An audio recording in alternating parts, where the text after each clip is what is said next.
Welcome back to DIY, another backdrop design ideas! So ito ay part 2 ng ating Father's Day or Boss Baby theme na backdrop design. Yung sa last video natin ay naka bow tie or naka ribbon. Ngayon naman ang gagawin natin ay yung naka necktie.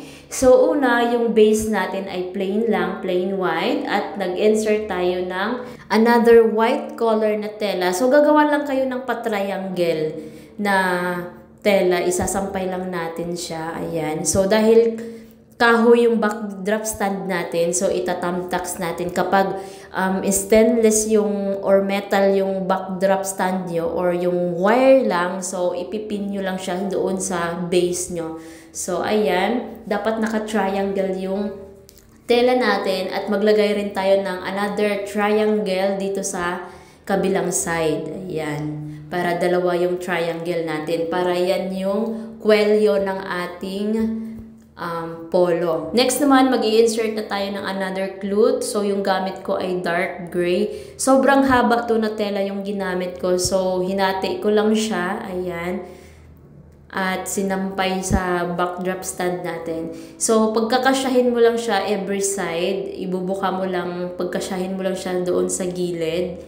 Ayan, ganun din dito sa left side. Pagkatapos, lagyan na rin natin ng mga thumbtack sa ibabaw para ma-secure yung mga tela natin, hindi sila mahulog.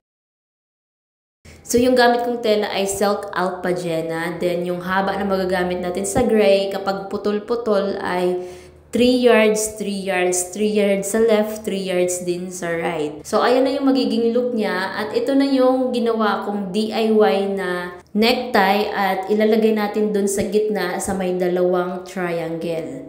Ayan. So, bale, naka-polo shirt siya at may necktie sa gitna at naka-tuxedo. Perfect siya sa kahit anong okasyon. Pwede siya sa Father's Day, sa birthday ng tatay nyo, christening ng anak nyo, baptism or birthday or boss baby theme. Ayan, pwedeng-pwede to. Next naman ay pagdidikitin na natin yung dulo to dulo sa baba. Ayan, para mabuo na yung tuxedo with necktie sa gitna. So, yung first video natin ay ribbon yung gamit natin. So, dito ay naka-necktie. Don't forget to like, subscribe, at hit ang notification bell para lagi kayong updated sa mga bago nating i-upload. Follow and share this video para mas marami matuto at magkaroon ng idea sa ating mga tinuturo. Maraming salamat. See you on next upload.